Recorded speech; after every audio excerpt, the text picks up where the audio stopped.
कक्षा 11 इतिहास के प्रिय विद्यार्थीगण, मैं डॉक्टर अब्दुल हमीद, प्रवक्ता Kamlapati Tripathi boys inter college, चौथे अध्याय को लेकर एक बार फिर आपके सामने उपस्थित हूँ। चौथा अध्याय इस्लाम का उदय और विस्तार। इसके प्रथम वीडियो लेक्चर में हम लोगों ने इस्लामिक इतिहास के स्रोत और मध्य इस्लामिक भूमि के स्रोतों के साक्ष्य से अवगत हुए। इस्लाम के विषय में बहुत सी जानकारी उन तमाम स्रोतों से हमें मिलती है जिसके आधार पर हम इस धर्म से जुड़ी तमाम महत्वपूर्ण बातों और इस्लाम धर्म के सिद्धांतों से परिचित होते हैं। तो आइए शुरुआत करते हैं इस्लाम धर्म के उदय यानी इसके जन्म से। इस्लाम का उदय। बच्चों, 570 ईस्वी में इस्लाम धर्म के प्रवर्तक पैगंबर हजरत मोहम्मद साहब का जन्म अरब के एक प्रतिष्ठित कबीले में हुआ था जिसे कुरैश कबीला कहा जाता था। हजरत मोहम्मद साहब के पिता का नाम अब्दुल्ला और उनकी मां का नाम आमीना था। साधारण परिवार में जन्म लेने वाले मोहम्मद साहब बेहद सात्विक और मानवतावादी थे। उनका व्यक्तित्व बेहद सादगी भरा था और बचपन से ही उनके अंदर परोपकार का गुण था। हजरत मोहम्मद साहब एक सौदागर थे और भाषा और संस्कृति की दृष्टि से अरबी थे। अरब में कबीले की संस्कृति पाई जाती थी। वहां के लोग कई कबीलों में बटे हुए थे। हर कबीले का अपना एक नेता होता था, एक मुखिया होता था जिसे शेख कहा जाता था। यह परिवार से ही चुना जाता था, लेकिन उसके चुनाव के समय उसकी व्यक्तिगत बुद्धिमत्ता, उसका साहस और उसकी उदारता के गुण को ध्यान में रखा जाता था। ये कबीले रक्त संबंधों पर आधारित संगठित समाज के रूप में होते थे। ये कबीले वंश परंपरा से बने होते थे या फिर बड़े परिवार के समूह के रूप में होते थे। प्रत्येक कबीले में उनके स्वयं के देवी देवता हुआ करते थे जिनकी वो मूर्तियां बनाते थे। इन मूर्तियों को अरबी भाषा में बुत या सनम कहा जाता था। इन मूर्तियों को बाकायदा देवालय में रखकर उनका पूजा पाठ किया जाता था। बहुत से कबीले खानाबदोश किस्म के थे। खानाबदोश का मतलब आप जानते हैं, वो घुमक्कड़ टाइप के कबीले जो खाने की तलाश में इधर उधर भटका करते हैं। ऐसे कबीलों को अरबी भाषा में बद्दू या बेदुइन कहा जाता था। ये लोग खाद्य पदार्थ और खास तौर से खजूर की खोज और अपने ऊंटों के लिए चारे की तलाश में रेगिस्तान के गर्म क्षेत्रों से नखलिस्तान की ओर सफर किया करते थे। नखलिस्तान क्या था? बालू के बड़े रेगिस्तानी इलाके में एक ऐसा क्षेत्र जहां कोई एक बड़ा तालाब या छोटी झील, जहां थोड़ी हरियाली हो, पेड़ पौधे हो, इसे नखलिस्तान कहा जाता था। खास तौर से पानी यहां अच्छे से प्राप्त होता था। ये घुमक्कड़ प्रजाति के लोग, ये कबीले बाद में चल करके कुछ शहरों में बस गए। कबीले के कुछ मेंबर व्यापार या खेती करने लगे। जैसा कि मैंने बताया कि पैगंबर मोहम्मद साहब का अपना कबीला कुरैश था। ये मक्का में रहता था और वहाँ के मुख्य धर्मस्थल को काबा कहा जाता था। आज भी इसे काबा कहा जाता है, मगर उस समय काबा का स्वरूप कुछ और था। काबा एक घनाकार आकृति वाला क्षेत्र था। इस काबा के अंदर बहुत सी मूर्तियां रखी होती थी जिनका पूजा पाठ किया जाता था। पैगंबर मोहम्मद साहब का और उनके खानदान का, उनके कबीले का इस काबा नामक धर्म स्थल पर नियंत्रण था। इसमें भी जैसा कि मैंने बताया मूर्तियां या बुत रखे हुए थे। मक्का के बाहर के जो कबीले थे वो इस काबा को बेहद पवित्र मानते थे। वो इसमें अपने भी बुत रखते थे और हर वर्ष इबादत करने के लिए एक धार्मिक यात्रा पर यहाँ आते थे जिसे हज कहा जाता था। हज आज भी होता है, लेकिन आज उसका स्वरूप भी पहले की अपेक्षा अलग है। मक्का शहर की स्थिति बहुत अच्छी थी क्योंकि यह यमन और सीरिया के बीच के व्यापारिक मार्ग के एक चौराहे पर स्थित था, इसलिए बेहद महत्वपूर्ण थी इस नगर की स्थिति। जैसा कि मैंने बताया काबा एक बहुत पवित्र जगह थी। इसे हरम भी कहा जाता था। यहाँ हिंसा वर्जित थी और जो दर्शनार्थी यहाँ आते थे उन्हें पूरी सुरक्षा प्रदान की जाती थी। तीर्थ यात्रा और जो व्यापारिक यात्रा हुई उस समय, उसने बसे हुए कबीलों और खाना बदोश कबीले, इन दोनों कबीलों के एक दूसरे से बातचीत करने और अपने विश्वास और रीति रिवाज एक दूसरे से साझा करने का मौका दिया। इससे एक अलग तरह की संस्कृति का विकास हुआ।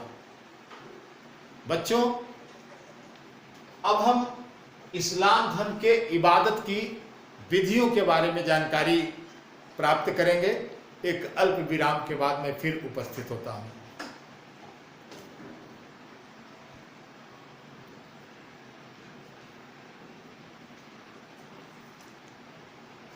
तो आइए बच्चों, लेक्चर को आगे बढ़ाते हैं।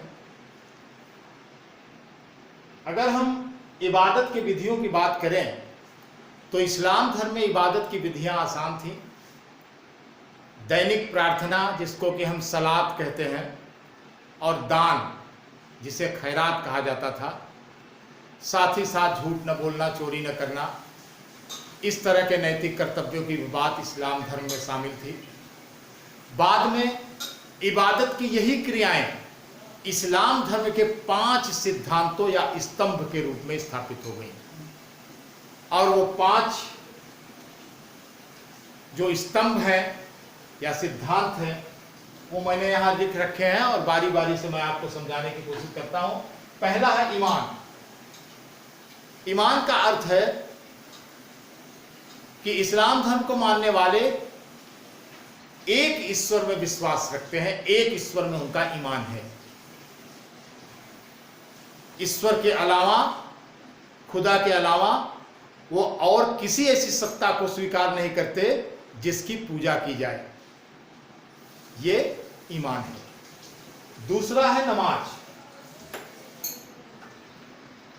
इस्लाम धर्म के अनुयायी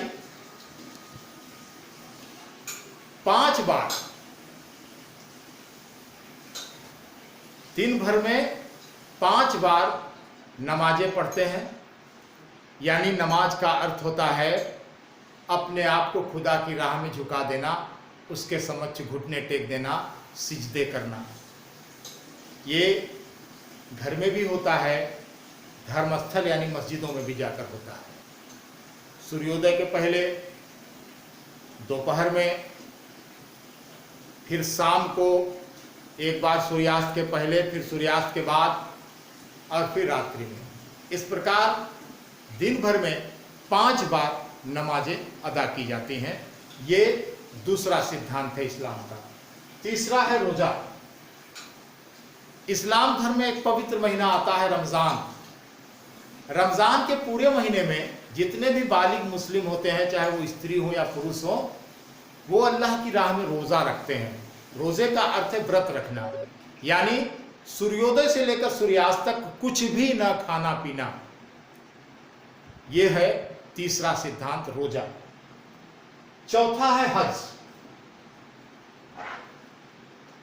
यानी वो समर्थ इस्लाम धर्म के मानने वाले जिनके पास इतना पैसा है कि वो मक्का की यात्रा करके अपने हज के कार्य को पूरा कर सकें, उन पर यह तीर्थ यात्रा अनिवार्य यानी फर्ज होती है। और अंतिम जो सिद्धांत है वो है ज़कात। ज़कात एक तरह का अनिवार्य दान है। अनिवार्य दान समझते हैं, दान तो सभी धर्मों में है, लेकिन इस्लाम धर्म में यह दान अनिवार्य है। यानी जो समर्थ मुस्लिम है, इस्लाम धर्म को मानने वाला अगर धनी है तो उसे हर हाल में अपनी कमाई की एक निश्चित राशि, एक निश्चित परसेंटेज तमाम गरीब और परेशान हाल लोगों को दान करना अनिवार्य है। इसे ज़कात कहते हैं। तो ये 5 सिद्धांत इस्लाम धर्म के महत्वपूर्ण अंग हैं। पैगंबर साहब ने आस्तिकों, जिसे उम्मा कहा जाता है अरबी भाषा में, कि ऐसे समाज की स्थापना का लक्ष्य रखा जो सामाजिक धार्मिक विश्वासों के आधार पर एक दूसरे से जुड़े थे। साथ ही यह भी संदेश दिया कि इस्लामी समाज के लोग ईश्वर व अन्य धार्मिक समुदायों के समक्ष धर्म के अस्तित्व में अपना विश्वास प्रकट करते थे। इस धार्मिक विश्वास को अरबी में शहादा नाम से जाना जाता है। मक्का में एक वर्ग ऐसा था जो व्यापार और धर्म के मामलों में अपने आप को उपेक्षित मानता था, वंचित मानता था और समुदाय में अपनी पहचान बनाने के लिए उत्सुक था। इस्लाम का जब नया सिद्धांत लोगों के सामने आया तो ऐसे लोगों ने उसे विशेष रूप से स्वीकार किया, क्योंकि वो इससे प्रभावित हुए। इस्लाम धर्म को स्वीकार करने वालों को मुसलमान या मुस्लिम कहा जाता है। मैंने पहले ही बताया, धरती पर रहते हुए सामाजिक संस्थाओं में हिस्सेदारी का आश्वासन और कयामत के दिन मुक्ति का भरोसा, इस मूलभूत सिद्धांत के आधार पर इस्लाम से तमाम जो लोग जुड़ करके उसके अनुयायी हो गए।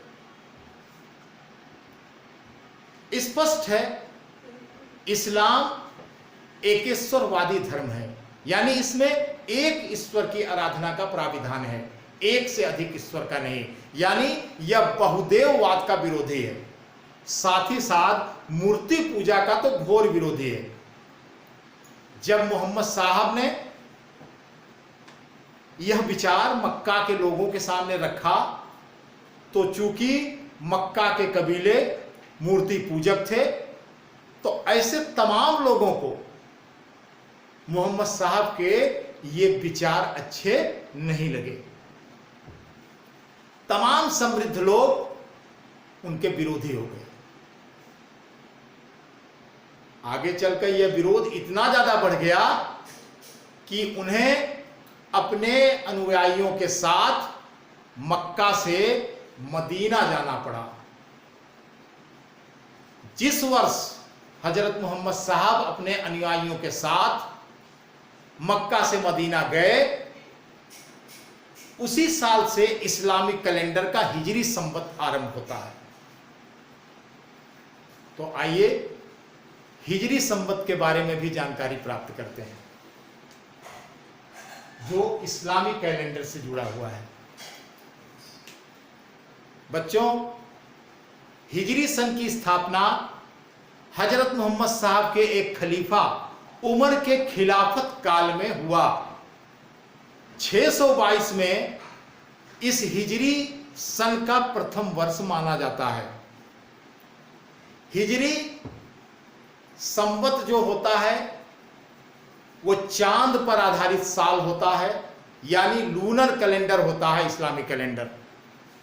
इसमें 365 दिन का साल नहीं होता, क्योंकि ये चांद पर आधारित है, इसलिए इसमें 354 दिन का वर्ष होता है। 29 या 30 दिन का महीना और 12 महीने का वर्ष। ये 12 महीने मुहर्रम से शुरू होकर जुल्हिज्जा तक जाते हैं, यानी मुहर्रम इस्लामी कैलेंडर का पहला महीना होता है और जुल्हिज्जा आखिरी महीना होता है। नए चांद से महीने की शुरुआत मानी जाती है तथा नए दिन की शुरुआत सूर्योदय से मानी जाती है। हिजरी वर्ष सौर वर्ष से 11 दिन कम होता है, आप तो ये जान ही गए। इसलिए इस्लाम धर्म के जितने भी त्योहार होते हैं वो हमेशा अलग अलग मौसम में होते हैं। हर साल त्योहार 10-11 दिन पीछे हो जाता है। ऐसा लूनर कैलेंडर होने की वजह से होता है। उम्मीद करता हूं हिजरी संवत और इस्लामी कैलेंडर के बारे में आप समझ गए होंगे। बच्चों, अब हम इस्लामी ब्रह्मांड विज्ञान में सृष्टि के 3 बौद्धिक रूप के बारे में जानना आपको बताना चाहते हैं। ये 3 बौद्धिक रूप हैं फरिश्ते, जिसे कि हम दूत कहते हैं, इंसान यानी मनुष्य, और जिन्न। यानी फरिश्ते, इंसान और जिन्न, ये इस्लामी ब्रह्मांड विज्ञान में सृष्टि के 3 बौद्धिक रूप हैं। 13वीं शताब्दी की एक प्रसिद्ध पुस्तक अजायबुल मखलूकात में चित्रकार ने अल्लाह के प्रधान फरिश्ते यानी महादूत जिब्रील की कल्पना की है, जो मोहम्मद साहब के लिए खुदा का संदेश लाया करते थे। यह भी माना जाता है कि जो शब्द जिब्रील के मुख से पहले निकला, यानी जो शब्द उन्होंने सबसे पहले पुकार करके हजरत मोहम्मद साहब से कहा, वह था इकरा। इकरा का अर्थ है बयान करो, यानी खुदा ने यह कहा है आप लोगों में बयान करो, इकरा। कुरान शब्द भी इकरा से ही बना है। तो इस प्रकार हम देखते हैं कि इस्लाम धर्म में इबादत की विधियों से लेकर इस्लामी कैलेंडर तक और इसके जो इस्लामी ब्रह्मांड विज्ञान से संबंधित सृष्टि और जीवन के जो 3 बौद्धिक रूप आपने देखे, इनसे हमें इस्लामिक इतिहास के विषय में एक विशिष्ट जानकारी प्राप्त होती है। अभी हमें इस्लाम के बहुत सारे पहलुओं से परिचित होना है। आपकी पुस्तक का अध्याय काफ़ी लंबा है, लेकिन समय को देखते हुए आज का लेक्चर यहीं समाप्त करते हैं। अगले लेक्चर में हम इस अध्याय से जुड़ी अन्य बातों को शीर्षकों के माध्यम से फिर से पढ़ेंगे। धन्यवाद।